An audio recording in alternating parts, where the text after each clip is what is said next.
I think the median age of this group dropped by about 35 years as compared with my morning group. I'm a bit shocked. Youthful pastors. Yes, I can see that. John Piper and I keep making jokes about living in a very strange but wonderful era in which somehow a batch of 30-year-olds want to listen to a batch of 60-year-olds. This is transparently a work of grace. So, preaching from John's Gospel. I want to begin with a preliminary reflection on how to preach from any of the Gospels. That is, there are some distinctive things to be said about John's Gospel, but how does one preach from the Gospels? At the risk of caricature, many of us preach from the Gospels looking for immediate application to the lives of our congregants. And the result is that we tend to focus on what discipleship means, the importance of believing.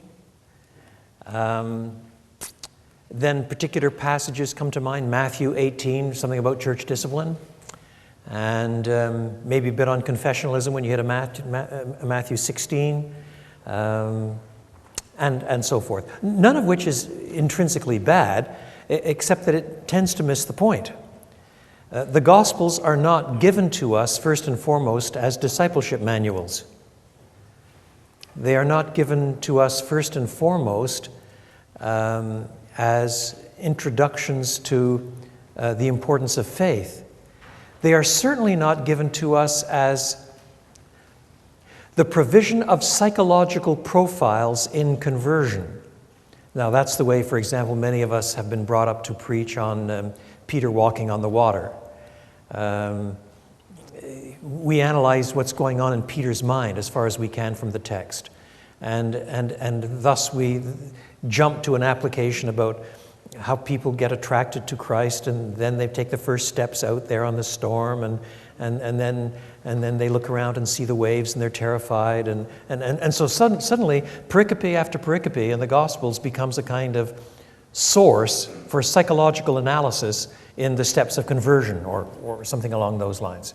Or am I scratching where anybody's... Does anybody do that here? Or are you all so far beyond such things that you're not tempted? What we have to remember is that the Gospels are first and foremost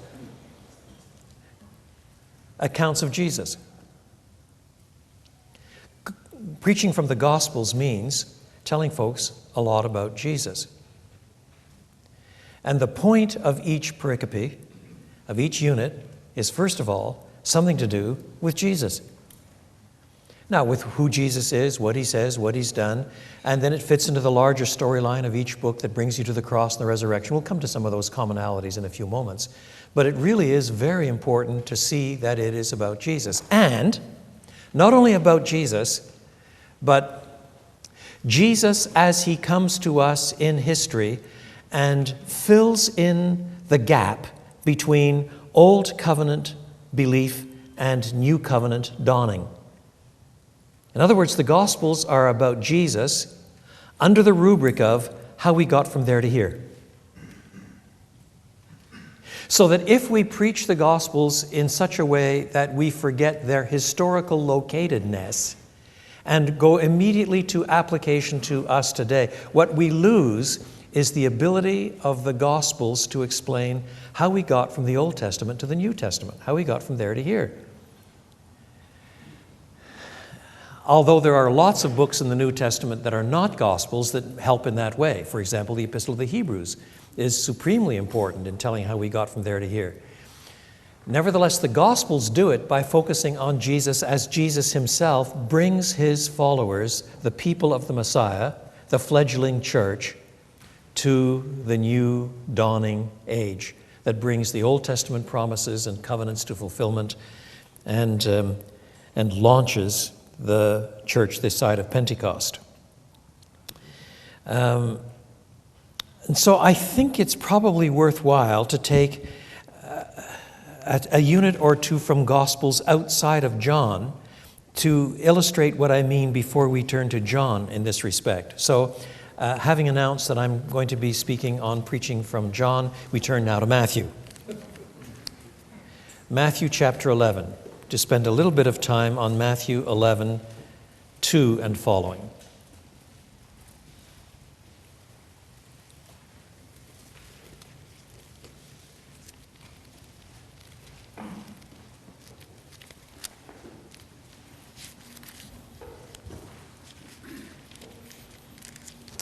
Picking up at verse 2. When John, that is John the Baptist, who was in prison, heard about the deeds of the Messiah, he sent his disciples to ask him, "Are you the one who is to come, or should we expect someone else?" Jesus replied, "Go back and report to John what you hear and see. The blind receive sight, the lame walk, those who have leprosy are cleansed, the deaf hear, the dead are raised, and the good news is proclaimed to the poor. Blessed is anyone who does not stumble on account of me." As John's disciples were leaving, Jesus began to speak to the crowd about John. "What did you go out into the wilderness to see? A reed, swayed by the wind? If not, what did you go out to see? A man dressed in fine clothes? No, those who wear fine clothes are in kings' palaces. Then what did you go out to see? A prophet? Yes, I tell you, and more than a prophet. This is the one about whom it is written, 'I will send my messenger ahead of you who will prepare your way before you.' Truly I tell you, among those born of women there has not risen anyone greater than John the Baptist, yet whoever is least in the kingdom of heaven is greater than he. From the days of John the Baptist until now, the kingdom of heaven has been subjected to violence, and violent people have been raiding it. For all the prophets and the law prophesied until John, and if you are willing to accept it, he is the Elijah who was to come. Whoever has ears, let them hear. To what can I compare this generation? They are like children sitting in the marketplaces and calling out to others, 'We played the pipe for you, and you did not dance. We sang a dirge, and you did not mourn.' For John came neither eating nor drinking, and they say, 'He has a demon.' The Son of Man came eating and drinking, and they say, 'Here is a glutton and a drunkard, a friend of tax collectors and sinners.' But wisdom is proved right by her deeds." This is the word of the Lord. Now, as you know as well as I, the making of an outline provides the structure of any sermon, needs to reflect the text, but ought to be cast in terms that do connect with people today. So let me venture an outline. First, portrait of a discouraged Baptist. I am not speaking denominationally. Then portrait of a defended Baptist, and then portrait of an eclipsed Baptist. And I will argue that that precisely captures the flow of the thought as you work through the chapter. But we'll also see that in a moment that it also has to do a great deal with not only Jesus, but Jesus' role in explaining how we got from there to here. So, portrait of a discouraged Baptist, verses 2 to 6. Transparently, John the Baptist is discouraged. He is in prison. He does not know he's going to lose his head in 3 more chapters. Moreover, he's not being tortured. He is not in isolation. He has his own disciples coming to him and leaving him with an ability to carry messages and so forth. So it is at least a bit surprising that he should feel discouraged, both in the Old Covenant and in the New. There are lots and lots of people, both in biblical times and more recent times, who have displayed spectacular joy under persecution. But here, quite frankly, he is undergoing some doubts. This is such a hard thing to come to terms with that many in the history of the church, starting with John Chrysostom, have argued that this was not a real doubt. He pretended to have doubts in order to get his disciples to go and have a wee chat with Jesus. But that's simply not the way the passage reads. It reads like something that reflects John's own thought. And Jesus' answer is given on the assumption that John himself has asked a serious question. When John, who was in prison, heard about the deeds of the Messiah, that's the way Christ in some of our common versions should be rendered. This is a title. It's not just the name. Usually when the gospel writers refer to Jesus, they refer to him as Jesus. To say, when he heard in prison about the deeds of the Messiah, Matthew does not want his readers to forget who it is that John is doubting. Moreover, this is itself a summary of the previous chapters of the book about the deeds of the Messiah, about what the Messiah had done. Teaching, 5, 6, 7. Great miracles, 8, 9. And a trainee mission that's reaching toward the future, 10. That's what Jesus has done so far. And when John hears about all of these things, he asks his question, are you the one who is to come, or should we expect someone else? Now, if John is undergoing doubts about who Jesus is, about whether Jesus is the Messiah or not, which is transparently what his question presupposes, it must be based on the assumption that he had a different expectation from what these chapters divulge. In which case, it's best to go back and review what John the Baptist himself had preached concerning the coming of the Messiah in Matthew chapter 3. There he says, amongst other things, verses 11 and 12, I baptize you with water for repentance, but after me comes one who is more powerful than I, whose sandals I am not worthy to carry. He will baptize you with the Holy Spirit and fire. His winnowing fork is in his hand, and he will clear his threshing floor, gathering his wheat into the barn and burning up the chaff with unquenchable fire. So you must, I think, recognize that John's questioning mind is saying, in effect, all right, here's the great teaching. Here are the spectacular miracles. Here's a long-term training session. Where's the fire? You see, John, like many conservative Jews in Palestine in the first century, expected that when the Messiah came, that would be it. The righteous would be vindicated, and the wicked would be burned up in unquenchable fire. That's what he had preached. On that basis, he was making straight the way of the Lord. But in fact, what he's seeing is someone who's becoming more and more popular. This is still in the rising crescendo stage of Jesus' ministry. And now actually institutionalizing some of his outreach by having training sessions for his disciples. And where's the fire? It's John who's condemned Herod and landed in jail for it. Jesus, who's going to nail Jesus when he can do miracles like that? And what's he doing? He's ducking and becoming more popular. Are you the one who is to come, or should we look for somebody else? It seems to me that's what's going on in John's mind, just from the book of Matthew itself. Moreover, that's confirmed when we come to Jesus' answer to him. Go back and report to John what you hear and see. Then what Jesus says in 5 and 6, with the exception of only one clause, is drawn from two passages of the prophecy of Isaiah.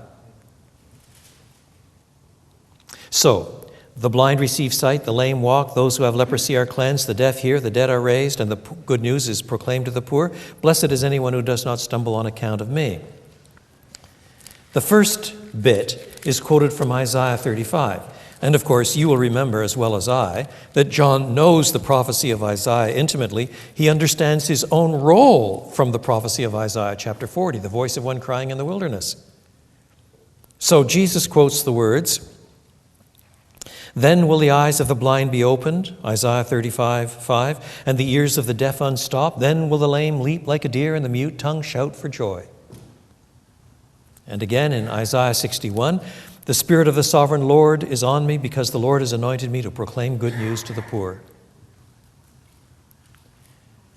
So Jesus, in other words, says that his own actions in ministry are transparently fulfilling the words of two prophetic passages from Isaiah. Agreed? The problem is that both of those two passages from Isaiah are in a context of judgment. Just before the words that I quoted from Isaiah 35, 5 and 6, we read, strengthen the feeble hands, steady the knees that give way, say to those with fearful hearts, be strong, do not fear. Your God will come. He will come with vengeance, with divine retribution. He will come to save you. But Jesus leaves out the judgment bit. Or Isaiah chapter 61, yes, the Spirit of the Sovereign Lord is on me, because the Lord has anointed me to proclaim good news to the poor. Verse 2, to proclaim the year of God's favor and the day of vengeance of our God. But Jesus leaves out that bit. So that I can imagine coursing through the back of John's mind is, yes, those are nice verses you've quoted, but don't forget the context. But surely you must recognize that Jesus knows the context. And Jesus knows that John knows the context. And unless you think that John is an absolute twit, John knows that Jesus knows the context. So the question is, why does he leave out the words of judgment when that's the issue? And the answer is suggested by the last thing Jesus says, the Beatitude. Blessed is anyone who does not stumble on account of me. Do you see? It's as if Jesus is saying, open your eyes, John, and look. The promises of the Messianic age, the promises of goodness brought by God through his anointed Messiah are already dawning. They are already here. And if the vengeance is not here yet, if the judgment has not fallen yet, well, blessed is the one who does not stumble on account of me. Press on. Hang in there. Do you see? He is actually correcting John the Baptist and a lot of first century Jewish eschatological expectation. Instead of the kingdom dawning in such a way that there's an instantaneous massive division, and then the wheat gathered into barns and the chaff burned away, the kingdom is dawning but is not yet here. It's not yet the time of consummation. It's not yet the ultimate time of division. And so he is saying to John, hang in there. Don't give up yet. Press on. So there's a brief portrait of a discouraged Baptist, and it's typical of what Jesus is doing. He is defining who he is right through the Gospels, step by step, again and again and again, against a variety of false expectations. Then portrait of a defended Baptist. Now elsewhere, Jesus is defended by John. John defends Jesus. He must increase, but I must decrease, and so forth.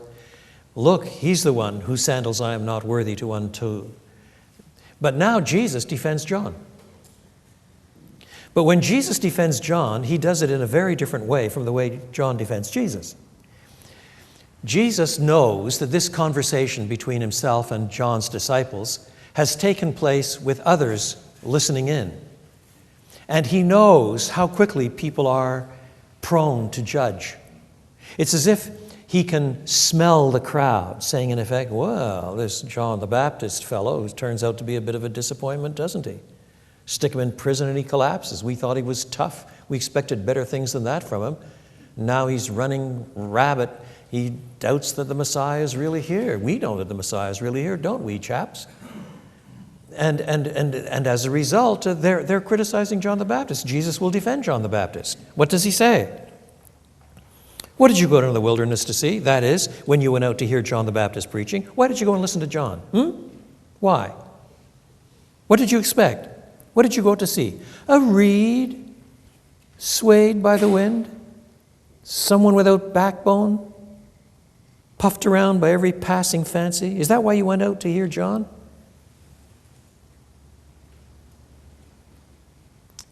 And of course, they all knew that they went out to see him because he was a thunderer. He was wearing the garb of a traditional prophet. He was disciplined and ascetic, eating locusts and wild honey, quoting the Old Testament, demanding instantaneous repentance, calling down judgment. Do you see? They didn't go out because he was a wimp.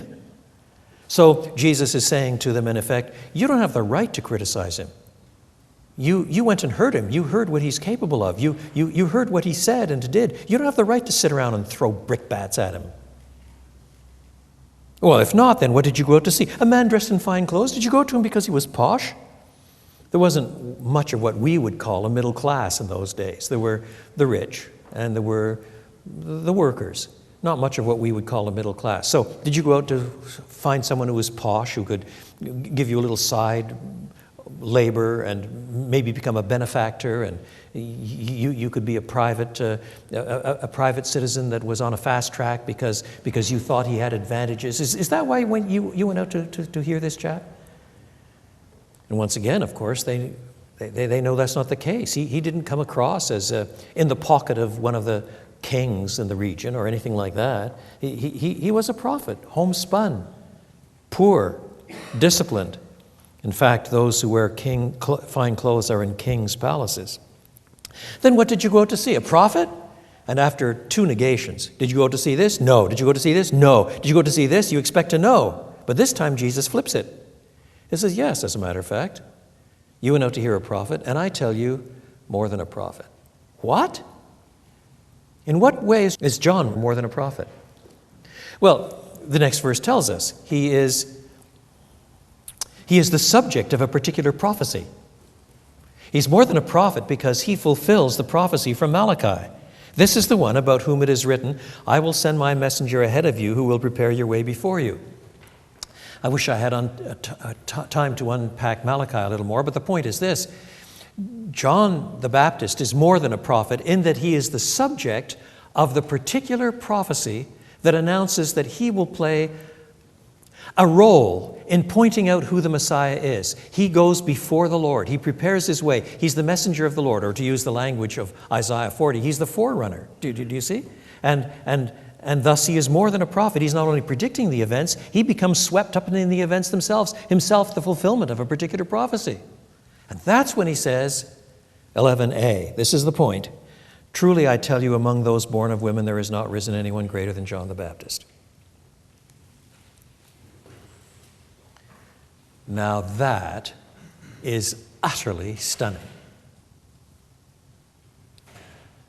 Supposing I had stood up today after Peter Granger introduced me, and I had said, brothers, I hereby declare to you, there is no one born of woman greater than Peter Granger, because he introduced me.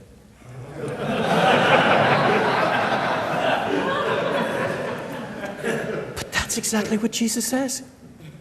That's exactly what Jesus says.